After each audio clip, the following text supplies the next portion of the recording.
فأما من أعطى واتقى وصدق بالحسنى فسنيسره لليسرى وأما من بخل واستغنى وكذب بالحسنى.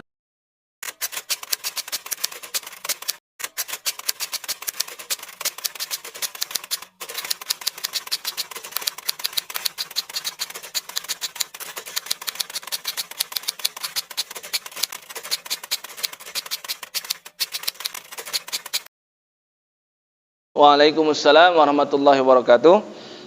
Tentang Nabi Isa berbicara ketika baru lahir itu memang benar. Ya, kalau tadi dikatakan tetangganya yang Nasrani berkata demikian, berarti boleh jadi di dalam Injil juga ada. Ya, ingat, kan kitab suci itu semuanya dari Allah. Ya, maka akan selalu ada kemungkinan yang nyambung. Berarti kalau nyambung, bukan kita imani kitab itunya, karena memang Injil, Taurat dan Zabur itu sudah mengalami pemalsuan, sudah nggak otentik lagi, ya. Tapi justru ketika ada kesamaan di situ kita menjadi semakin yakin bahwasannya agama Islam yang dibawa oleh Nabi Shallallahu Alaihi Wasallam dan firman Allah berupa Al-Quran itu sebenarnya menyempurnakan yang sebelumnya, ya. Dan benar bahwasannya Al-Quranul Karim itu adalah yang mencakup intisari dari kitab-kitab sebelumnya. Nah, ketika dikatakan Nabi Isa bisa berbicara, Al-Quran juga ada menceritakan itu. Di surat Maryam, pas banget suratnya surat Maryam. Ya, surat Maryam itu surat nomor ke-19. Maryam itu kan tiba-tiba hamil setelah berjumpa dengan malaikat Jibril. Kemudian Maryam itu menjauh dari kaumnya. Ya. Ketika menjauh, maka saat itu Maryam merasa kesulitan, merasa payah, sedang hamil di tengah padang pasir. Ini menunjukkan ya, Nabi Isa itu lahirnya bukan di musim dingin. Coba deh, nanti dia bulan Desember ya. Coba pasti lihat, ya pernak-perniknya apa? Ya kan? Topi merah, ya, bulunya banyak, kemudian salju gitu kan, pohon cemara. Kemudian ada turun dia kan dengan rusa yang begitu-begitu kan. Kan berarti kan menurut mereka Nabi Isa atau Yesus ya, menurut mereka itu kan lahirnya musim dingin. Ya, tapi kalau lihat Al-Qur'anul Karim jauh sekali dibantah oleh Al-Qur'an. Kenapa? Maryam itu sedang hamil kemudian di musim panas, ya.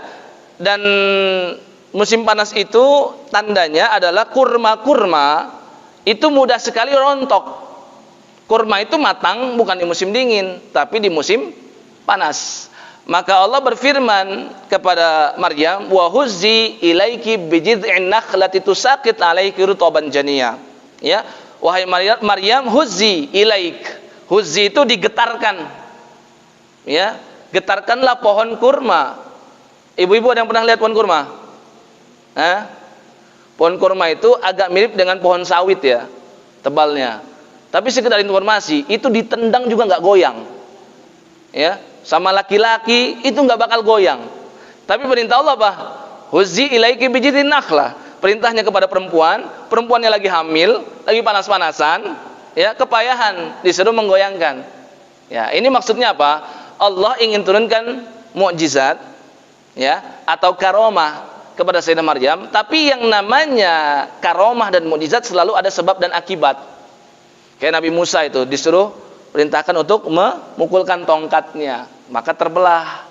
Kalau pakai logika ya nggak mungkin, ya. Tapi itulah harus ada hukum kausalitas.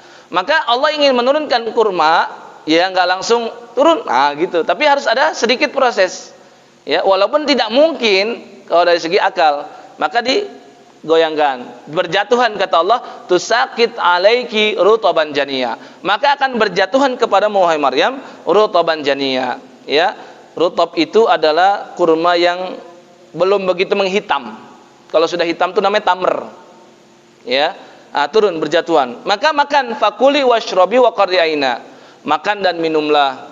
Ya, kemudian firman Allah Jalla Jalaluhu, ya, ketika ada orang yang mengajak kamu berbicara, Faquli inni nazartu lirrahmani shauma falan ukallimal yauma insiya. Katakanlah, aku telah bernazar kepada Allah, maka aku nggak akan ngomong dengan siapapun. Jadi dengan kuasa Allah, Nabi Isa lahir, Maryam sehat walafiat, tanpa dokter, tanpa bidan, ya, dan nggak ada sesar ketika itu, nggak buka jendela ya Bu ya. Nah maka di situ Allah menghibur Maryam, ya. Kemudian di situ Maryam bernazar nggak akan berbicara dengan siapapun. Kemudian akhirnya dia kembali ke kaumnya. Maka di situ dihujat, dicela oleh kaumnya. Kaumnya berkata apa? Ya ukhta Harun, maka na abuki imra'a sau'i wa ma kanat ummuki baghiya. Wahai saudaranya Harun. Harun di sini bukan Nabi Harun ya. Bukan Nabi Harun. Karena memang kebiasaan orang dulu menamakan anaknya dengan nama Nabi, kayak kita, nama orang-orang namanya Muhammad, tapi bukan Muhammad yang sebenarnya. Ya, Nabi Harun sudah ada sebelum Nabi Isa. Maka Bani Israel suka menamakan anak-anak mereka dengan nama Nabi. Ada yang dinamakan Musa juga, ada yang dinamakan nama Harun. Maryam bersaudara dengan Harun. Wahai saudarinya Harun, bapakmu itu bukan orang yang berperangai buruk dan ibumu juga bukan pelacur. Karena Maryam sudah bernazar nggak ngomong, maka Maryam cuma mengatakan fa asyarat ilaihi. Bukan mengatakan, Al-Qur'an mengatakan fa asyarat ilaihi. Ya, Maryam berisyarat kepada si Isa. Ini sedang dia gendong. Mereka ngomong menghujat, maka Maryam sedang nazar nggak ngomong, maka Maryam ngomong ke sini nih. Ngomong nih sama ini. Ya, maka ngomong nggak akhirnya Nabi Isa? Ngomong. Di ayat ke-30-nya itu ada. Ya, qala inni abdullah. Berkatalah Isa, sesungguhnya aku hamba Allah. Ataniyal kitab wa ja'alani nabiyya.